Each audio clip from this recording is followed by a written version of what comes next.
Hello and welcome to this podcast brought to you by the History Hub from University College Dublin. Today we're talking to Fionnuala Walsh, who's a lecturer in modern Irish history at University College Dublin, and she's going to be explaining to us what took place in the second half of the 19th and early 20th century in relation to the suffrage movement. So just to start, I suppose, Fionnuala, what was the suffrage movement and when did it begin? Hi, thank you. So the suffrage movement was a campaign for women to get the vote. It was basically a feminist movement looking for equal rights for men and women, but focused on getting the parliamentary franchise. And it began in Ireland around the mid-19th century. So it was set up by Anna Marie Haslam, who was a Quaker from Dublin. And so she was involved in various campaigns to petition the government to take up the issue of women's suffrage and to bring about parliamentary reform. In 1876, she founded the Irish Women's Suffrage and Local Government Association, and this organisation took a moderate approach, focused on persuading politicians in Westminster that women should have the right to participate in local and national elections. And this, of course, was not something that was the norm at the time. You know, most men did not believe the women were capable of using the vote in a rational way. And they believed that men should vote on behalf of their wives. And so one of the most important things at this point was really changing minds and beginning to persuade people of the legitimacy of their cause. It's important to note here, however, that the suffrage movement in Ireland is not just, it is a local movement, you know, with specific elements to it that are specific to Ireland, but it is part of an international movement at the time. All across the world in the late 19th century, women are beginning to campaign for the right to the vote, to campaign for the right to exist in the public sphere and not just be confined to the private sphere to roles of wife and mother. By the early 20th century, the suffrage movement in Ireland consisted of 18 different suffrage societies, comprising of about 3,000 women. And so there's a wide diversity of opinions within this movement. We have conservative suffragists, we have more liberal ones, we have ones who support the union between Ireland and Great Britain, we have Republican suffragists, a real mix of different opinions, and all that they fundamentally agree on is that women should have the right to vote. And so they come together, they work together for this one cause. And why was that so important for women at the time? So at the time, women had a very limited place in what they could do in Irish society. The inheritance and property laws favoured men. Their employment and their educational opportunities were limited. Society was very much divided along gendered terms. And women were simply not considered biologically suited for many different careers and roles in society. It was significantly more difficult for women than for men to obtain a divorce. And so they were vulnerable to exploitation in both the public and the private spheres. And so women involved in this movement believed that the only way they could bring about real reform for women and improve social conditions in Ireland is for women to get the vote. They felt that it was really important that they have a voice at the table and that people running for election would need to listen to them and to their concerns. They did, though, address the issue head on and sort of express the more tangible benefits of having the vote for women. So the Irish suffrage movement had a newspaper, the Irish Citizen, and in it they addressed the question, what good would it do a woman to have the vote? And they answered it, the same good as a man. Ask a man voter if he would like to have his vote taken away from him and what good it is to him. He may not be able to tell you in detail what good it has done him personally. Many men who have votes are not intelligent enough to know how to use them, but he'll make it clear to you that he would resist any attempt to take it away. He feels that the possession of a vote makes him a citizen, gives him power over the way laws are administered. And so this was how women felt about it. They felt that without having the vote, they didn't hold the same status in society, and the vote was really their ticket to social change. And you know, this is also at a time when suffrage has been expanded for other groups, for men from, let's say, lower classes. So this is obviously influencing what's going on as well. There's discussion about who should be able to vote. And what kind of tactics did the suffrage cause use to try and forward their views? Yeah, so they use a real range of different tactics depending on the outlook of each different group that was involved. So one very common approach was to organise meetings to try and persuade people of the legitimacy of their cause. So to inform the general public about why voting was important, why franchise reform was necessary, and why women could be trusted to have the vote. So a lot of it was about sort of promoting their cause in that sense. At the same time, they lobbied politicians to try and get them to introduce suffrage legislation, so running around politicians to their cause. In Ireland, they published and they distributed the newspaper, The Irish Citizen, which is edited by Hannah and Francis Sheehy Skeffington, a really important power couple in Ireland at that time. And then there's two other things that they were involved in. So one is the 1911 Census boycott, which I can say more about in a moment. And some of them were also involved in militant activities, which became particularly active between 1912 and 1914. In relation to the census boycott, in 1911, those records are available for students to look up online. And can they find anything there that would suggest anything related to the suffrage movement, or was this going on behind the scenes? Yeah, so the census boycott is actually a really interesting example of suffrage activity at this time. So census was being done all across Ireland, the United Kingdom in 1911, and suffragists in both Britain and Ireland decided that they would refuse to be counted in the census. Their slogan was "No vote, no census." No vote, no census. And so they decided that they would prefer to be left out of it to make a point about their absence from public society. And so there are various different campaigns and efforts involved to make sure that they, if you were at home in Ireland at that time, you legally had to be counted in the census. So the Irish Women's Franchise League, which is one of the more radical organisations in Ireland, they threatened to use airplanes and submarines to be legally not at home, not on land at the time. They didn't actually have the resources to undertake that. So then they planned driving parties and picnics in the mountains to again avoid being counted. But unfortunately, the weather was against them. And so more of them are actually counted at home than wanted to be. But you can actually, so for those who were part of this movement, there is evidence of this that we can see in the 1911 census, which is, of course, is available for everybody to look at online. So there's various prominent Irish suffragists who are missing from the census, which of course is a little bit disappointing for us as historians, because we want to be able to find their returns, to be able to look into their households and learn about their families, their housing status, all of these things. But unfortunately, they're not there. In some cases, the census enumerator, so the person who comes around to your house to collect the census form, he completed the information for the household without actually speaking to the family. So in the case of Hannah Sheehy Skeffington, for example, her husband is counted correctly, but Hannah is recorded as Emily, and her age is also incorrect. And so this is the census enumerator filling out the form himself, and disobeying their request for Hannah to not be included. In some other cases, the women are counted at home, but what they do is they make their point through the form. So there's a question on the form about disability or illness, and so some of them write in woman there, saying that to be a woman is to be disability or voteless or unenfranchised. And others write suffragist into the religion box or into the occupation box. And again, this is evidence that we can trace in the 1911 census. And it's a really interesting example of people using an activity like this, a government-mandated survey, to make their political point and to raise awareness for their cause.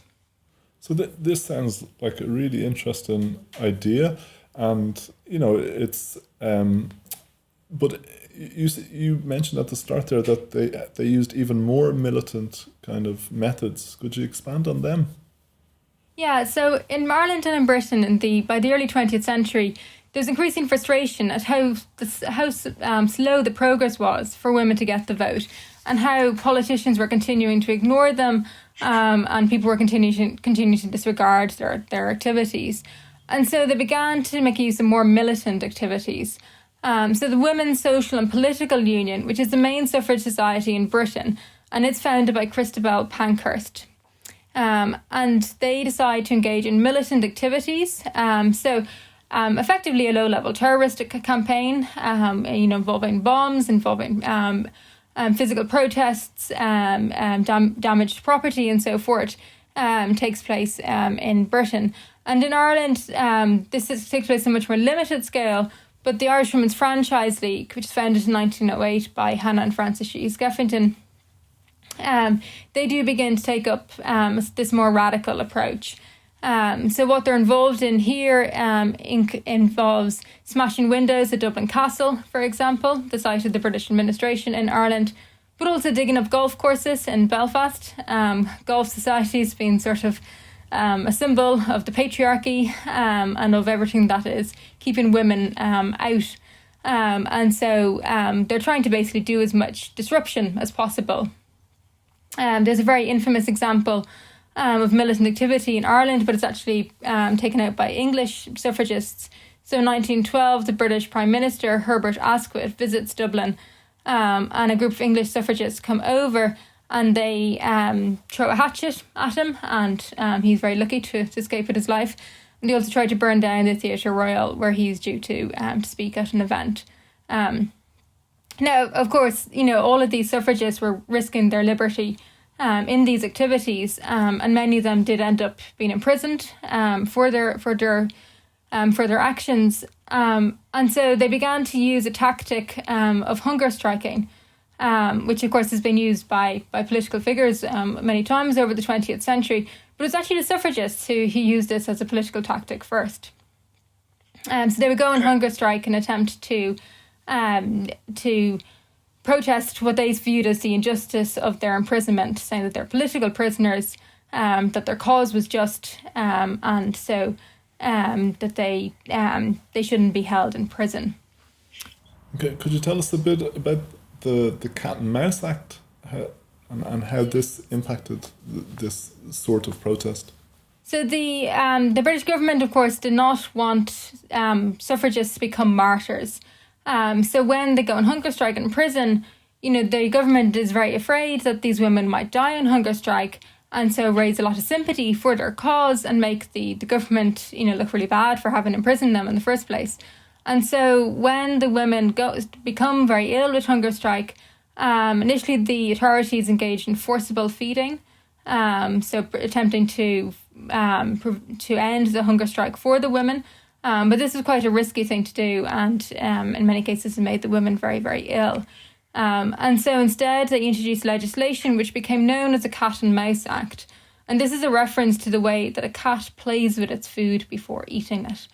And so what this meant basically was that when a woman went on hunger strike and she became weak and frail, the prison authorities would release her to her family, where she would build up her strength and begin to recover. And then as soon as she recovered sufficiently, she would be imprisoned once more, and starting the cycle all over again. Okay. Well, just one question. What was the difference between a suffragist and a suffragette? You see this in the books and you see this elsewhere, and yeah, for those not aware, it might be a bit confusing. Absolutely, and it is quite confusing. So the terms are often used interchangeably, and often people refer to suffragettes or suffragists when they mean the other. So initially, the movement, suffrage movement, people involved in it were all called suffragists. But the Daily Mail, that newspaper, began to use the term suffragette to mock the suffragists who were involved in violent activity. So to differentiate between the ones who are taking a more moderate approach, and those who were engaging in, attacking politicians and trying to destroy property.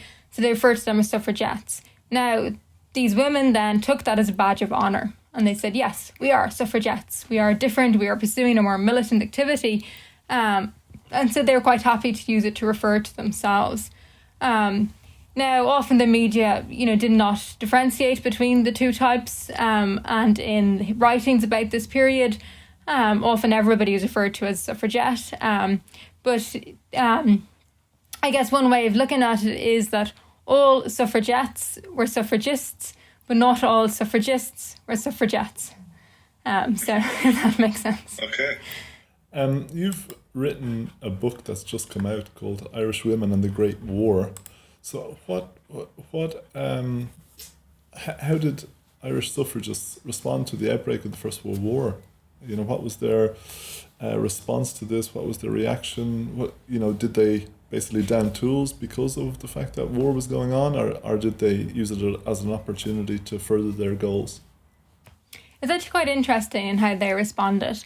So in Britain, the Women's Social and Political Union immediately abandoned their cause for women's suffrage on the outbreak of war in August 1914, and they devoted their energies to supporting the war effort. Very much Christabel Pankhurst and others saying, we need to suspend our cause. This is not the time to fight for women's rights. We need to just support Britain's role in the war effort, look after our soldiers and so forth. In Ireland, it's a bit more different, and the suffrage movement gets a bit divided over how it's going to respond. The most well-known response is that of the Irish Citizen, the Shees Skeffington's paper. So on 15th of August 1914, they published a front-page poster proclaiming, "Votes for women now, damn your war." And the Shees Skeffingtons, who edited the paper, they were strongly opposed to Irish involvement in the war. And their views were shared by a minority of the suffragist groups, with their objections ranging from pacifist, Republican, and socialist ideologies. So there are lots of different reasons for why these women felt it was not right for them to support the war effort and that they should commit to the suffrage cause instead. They believed that their priority was to lobby for peace and to stress the importance of suffrage. And they felt very strongly that had women had the vote in 1914, the First World War would never have broken out at all. And so they believe this is a crisis, but it's demonstrating to us why women need the vote. But this, of course, was not a unanimous opinion. So the Damn Your War poster was very controversial. The people who were selling it were getting abused on the streets of Dublin. There's a significant amount of criticism, and it caused at least one suffrage society to suspend their subscription to the Irish Citizen. And so there's resignations from the Irish Women's Franchise League. And, there's an awful lot of debate within the movement about the right course of action that they should take. You see that there's a lot of division occurring during the First World War at the start between different groups, as you just noted. So then what happens in Ireland when the Easter Rising takes place in 1916? Is there further division? Or, what impact does this have on the suffrage movement? Yeah, so the growing nationalist movement is already creating divisions within the suffrage cause. There's already discussion between 1914 and 1915 about where one's priorities should lie as an Irish woman. And this is expressed quite clearly by Mary McSweeney, who's the sister of Terence McSweeney, the later Republican activist. And so she resigns from the Munster Women's Franchise League when they begin to fundraise for an ambulance at the front. And she describes the former colleagues as Britain's first, suffragists second, and Irish women a bad third. And you can see from that statement the sort of divisions that are beginning to arise within the movement, and a sense, that the nationalist cause might begin to be taking precedence for some women. But initially, many suffragists are quite unsure about how they feel about the growing nationalism and growing republicanism. They're a bit wary of coming on. The Irish Women's Council, for example, feeling that it's allowing itself to be inferior to the men's movement, to act as an auxiliary organisation, and that it's not adequately promoting women's rights. So there are these divisions that are existing there. But all of this changes in 1916 with the Easter Rising. So the fact that the proclamation is addressed to Irish men and Irish women explicitly, and it refers to the equal suffragists of men and women, and makes it very clear that it is supporting women's rights. It's advocating equal citizenship. And we sort of take this for granted now, and proclamation means such a familiar document to all of us.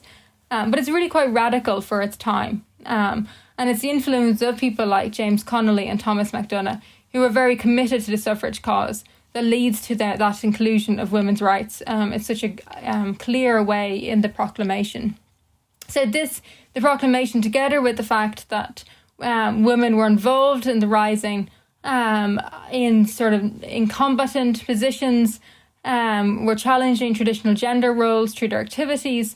All of this gets a lot of support from the suffrage movement, and they see this as inspirational and as bringing in a new era for women's rights in society. Of course, they're also affected by the fact that one of the key figures in the Irish suffrage movement, Francis G. Skeffington, one of the editors of the Irish Citizen, he is executed by the British Army during Easter week 1916. And so the suffrage movement has been dealt a very personal blow, and all its actions after that, are very much growing opposition to British militarism and growing support for Irish republicanism. And the Irish Citizen, I think, puts it quite nicely in September 1916, where it says, in reference to Easter Rising, "What if it was all a dream of visionaries? Irish women were not excluded from the paradise." Thanks for explaining what occurred in 1916, Fionnuala. But what occurred in the years subsequently to that, particularly at the beginning of 1918? What kind of developments were taking place? So over the following 2 years, then women are beginning to take an even more active role in society. They're involved in the anti-conscription campaign in very significant numbers, for example. And so the suffrage cause is gaining momentum, and at this point it's beginning to seem inevitable that women will be granted the right to vote. And so, in Britain, the suspension of militant activity there had led to growing support for the suffrage cause, and a sort of sense that that this was going to happen. It also became clear that it was necessary to widen the franchise more generally. So at this time, lots of men did not have the right to vote. Being able to vote in general election was very much restricted by class. And so it became evident that many of the soldiers fighting for the British Army would not themselves have the right to vote. And this was no longer acceptable to the wider society. And so it became necessary to expand the franchise to include all men over the age of 21. But they also wanted to make sure then that if they did that, this is now the time to include women in that. And so in February 1918, the Representation of the People Act is passed into law. So it does not enfranchise women on the same terms as men, and I'll explain why in a moment.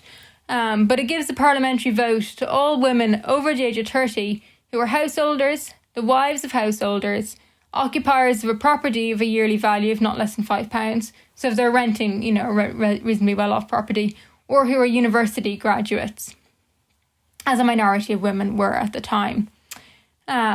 Of course, the reason why it's limited to women over the age of 30 who fulfil these qualifications, this is so all men over the age of 21 are given the vote with specific restrictions for women. And the reason for this is because so many men had been killed fighting in the First World War. And so there was concern that if they gave the vote to men and women on equal terms, the electorate would be would have more women than men. And this was not considered to be acceptable, especially given that there was still a lot of concern about trusting women with the vote, fearing that women would not know how to use their vote satisfactorily.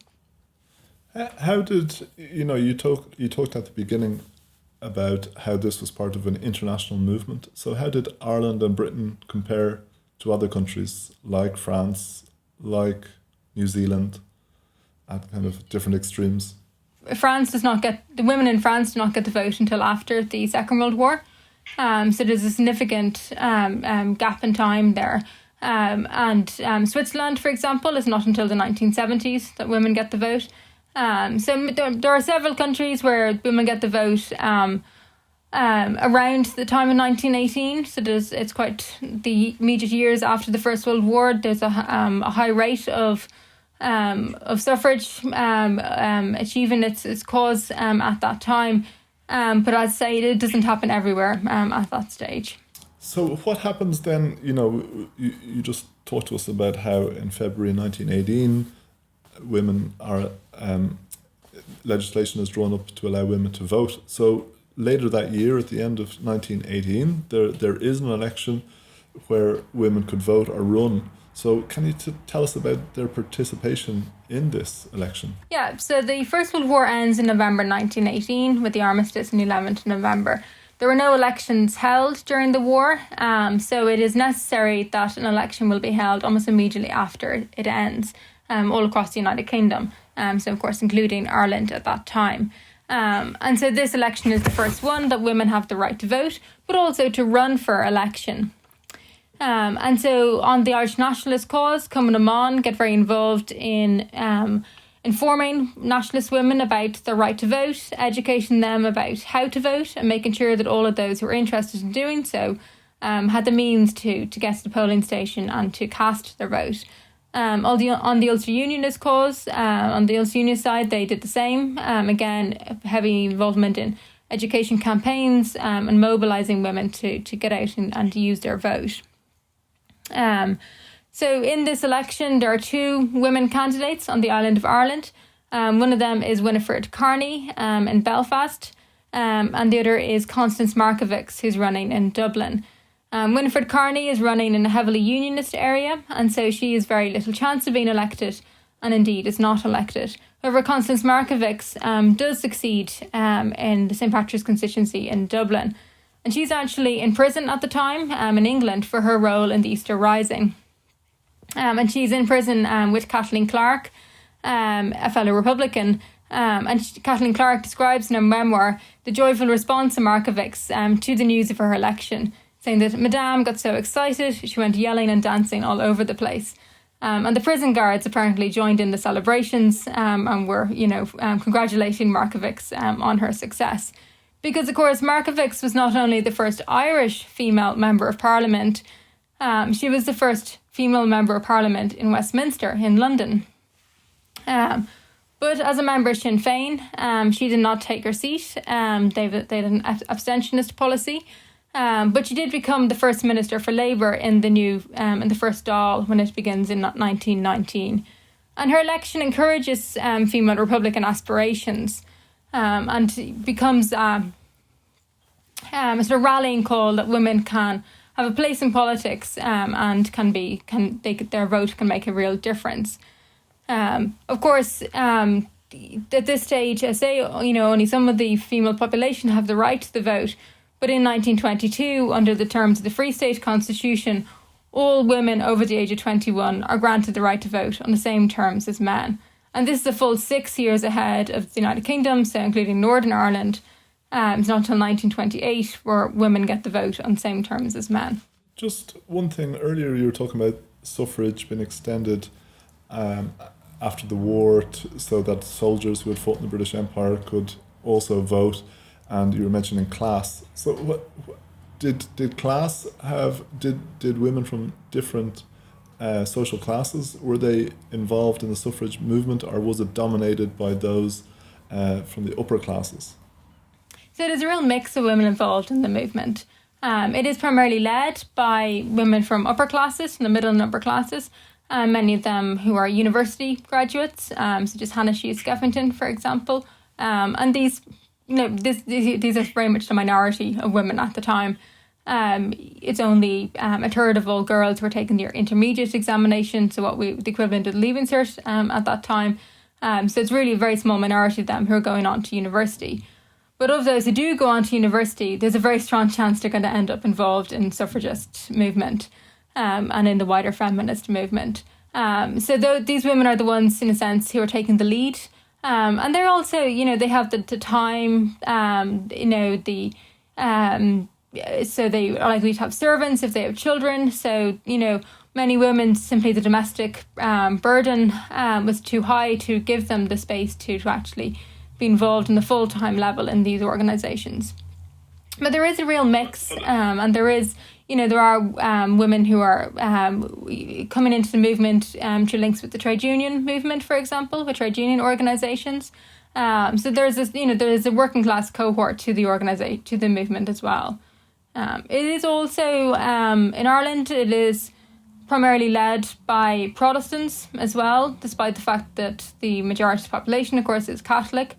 But again, there is again, it gets coming down to difference in education for girls and a higher rate of higher education among Protestant families for women. But there's efforts to set up Catholic women's suffrage societies as well. And there are some, women like Mary Hayden, for example, who is Professor of History in UCD.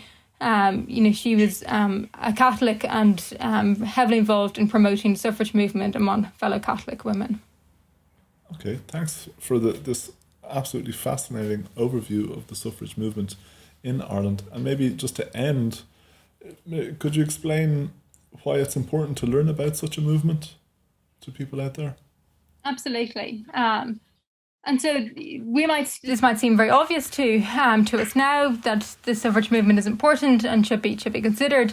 But for a long time, it simply was not part of mainstream history, wasn't included in history textbooks and in the curriculum at school or in university. And yet, this is a movement where these feminists revolutionised the status of women by removing most of the legally imposed civil and political limitations based on sex.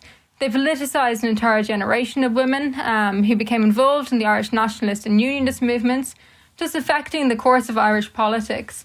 So it seems like the Easter Rising, the War of Independence and all of that could have gone very differently without the impact of the suffrage movement.